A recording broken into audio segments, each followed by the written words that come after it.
एक भाई और बहन ने गलती से ये पता लगाया कि अनाथालय की हर सुंदर बड़ी बहन जब बड़ी हो जाती है तो डायरेक्टर उसे कैट्स के हाउस में ले जाती है जहाँ किसी को भी जाने की परमिशन नहीं होती। हर बार उन बहनों के चेहरे पर एक्साइटमेंट होती थी। इस मिस्ट्री को समझने के लिए भाई बहन चुपके से खिड़की के पास गए, लेकिन भाई का पैर फिसल गया और डायरेक्टर की नजर उन पर पड़ गई। जो डायरेक्टर पहले हमेशा स्वीट रहती थी, उसने सडनली अपना एटीट्यूड बदल लिया, भाई को जोर से थप्पड़ मारा और वार्निंग दी कि अगर वो फिर से कैट्स हाउस के पास गया तो उसे अनाथालय से निकाल दिया जाएगा। छोटी बहन ने, जो बहुत क्यूरियस थी, डायरेक्टर से पूछा कि उस हाउस में क्या है। डायरेक्टर ने फिर से अपनी मीठी आवाज में कहा कि वहाँ बहुत सारी यमी चीजें खाने को मिलती हैं और सोने चांदी के खजाने और ढेर सारे जूल्स हैं, लेकिन वहाँ जाने के लिए अडल्ट होना जरूरी है। थोड़े समय बाद बहन के 18वें बर्थडे का दिन आया। वो इस दिन का बेसब्री से इंतजार कर रही थी ताकि वो कैट्स हाउस में जा सके, लेकिन भाई ने उसे स्ट्रांगली मना किया क्योंकि उनके साथ पली बड़ी बहनें जो अंदर गई थी कभी वापस नहीं आई और हर दिन कई सारे आदमी उस हाउस में जाते थे कैट्स खरीदने के बहाने। उन्हें लग रहा था कुछ तो गलत है, लेकिन बहन डायरेक्टर के शाइनी वादों से पूरी तरह इन्फ्लुएंस्ड हो चुकी थी और उसे लगा कि भाई बस उसकी खुशी में बाधा बन रहा है। जब दोनों के बीच झगड़ा हो रहा था,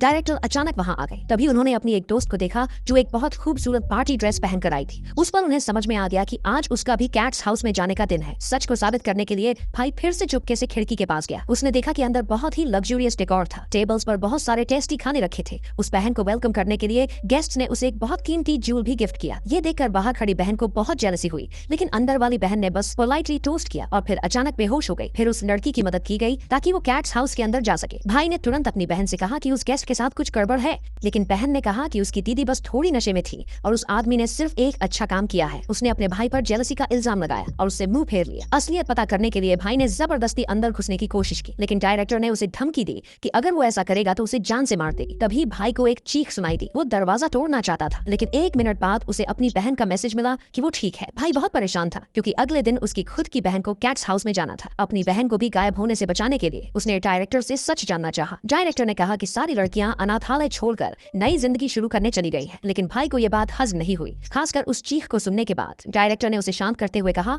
कि हर दिन लड़कियां उसे मैसेज भेजेंगी ताकि वो चिंता न करे। अगले दिन जब बहन ने एक बहुत सुंदर ड्रेस पहनी और कैट्स हाउस के पास पहुंची तो वहाँ के क्लाइंट्स उसकी खूबसूरती देखकर फौरन उसे अंदर ले जाना चाहते थे। उसी वक्त भाई ने आकर उसे बचाया। सारे क्लाइंट्स गुस्से में आ गए। डायरेक्टर ने पेशेंस से समझाया कि ये लोग अनाथालय के बड़े स्पॉन्सर्स हैं। भाई को इस बात पर भी यकीन नहीं हुआ और उसने कहा कि वो अपनी बहन को यहाँ से ले जाएगा, लेकिन बहन जो उस ड्रीमी लाइफ के लिए सालों से तरस रही थी, भाई पर चिल्ला पड़ी और कहा कि वो कभी उसे माफ नहीं करेगी। भाई गुस्से में आ गया। डायरेक्टर ने फिर कहा कि वो उसकी बहन को अपनी फैमिली जैसा मानती है और कभी उसे हार्म नहीं करेगी। फिर उसने भाई से कहा कि वो एक कीमती वाइन की बोतल ला दे ताकि वो स्पॉन्सर से माफी मांग सके, लेकिन जब भाई बोतल लेकर वापस आया तो उसने देखा कि वहाँ कोई नहीं था, सब गायब थे। उसी वक्त फिर से एक चीख सुनाई दी। डर से पागल होकर भाई ने दरवाजे पर जोर से दस्तक दी। जब अंदर से चिल्लाने की आवाजें आने लगी, फिर उसने नीचे से एक ईंट उठाई और ताला तोड़ दिया।